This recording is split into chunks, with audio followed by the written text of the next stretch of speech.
Most people don't know this, but before I ever made $1 in voiceover, before I ever made a dime, I spent 20 years working in nightclubs as a bartender, a manager, a general manager, sometimes feeling like a bouncer, even though I was like way too skinny for that. And honestly, those years taught me more about business and voiceover than any class or book ever could. In this video, I'm gonna tell you why.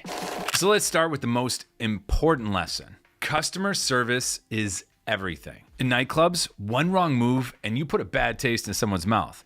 If one person has a good experience, they'll tell 2 people. If they have a bad experience, they'll tell like 50.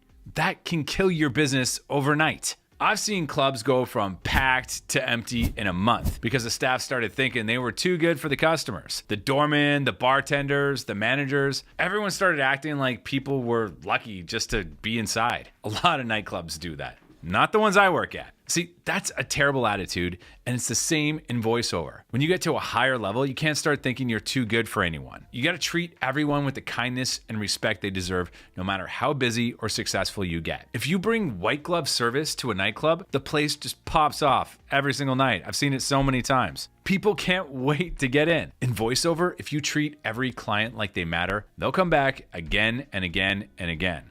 And they'll pay a premium for it. Nightclubs teach you all about intensity. They are very intense. I've dealt with everything from gangsters getting into fights to people overdosing to someone sneaking a knife or a gun into the club and you gotta disarm them just by using your words. I've assisted ambulances, used Narcan, and sometimes deal with very dangerous individuals. And with all that considered, you learn to stay calm under pressure. You can't freak out. You juggle a million things at once and you never let them see you sweat. You can't. In voiceover, deadlines change. Clients ghost you. Tech fails. If you can handle a Saturday night bar rush, you can handle anything this business throws at you. And the intensity isn't just physical in a nightclub. You're dealing with celebrities, sports stars, and people with huge, massive, giant egos. You learn to keep your cool, you keep your boundaries, and you keep your sense of humor, no matter who's in the room. Never let them see you sweat. Same thing in voiceover. It's also very important in nightclubs to know who you want to work with and who you don't. I have worked in a lot of different clubs in a lot of different cities. Some were amazing, some were very toxic. Luckily, most of the clubs I worked at were just fucking amazing and great staff, great management, great owners. But I once had the displeasure of working in a nightclub in Toronto. I won't say which club it is because it doesn't exist anymore. It closed down.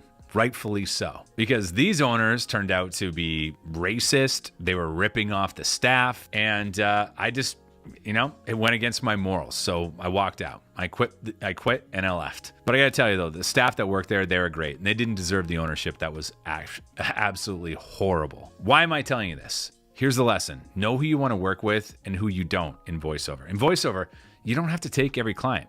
If someone's a nightmare, or their project goes against your values, or they take you 6 months to pay you, just walk away. There's always another gig. You don't have to deal with it. I once had a booking with a guy. The booking was small. It was on Voice 123. I think it was like $100, and they didn't really say what the usage was and all that. So I auditioned for it, and then I got it, and then they told me it was for like in perpetuity TV and all this kind of stuff. I was like, oh no, thanks. That's way too low.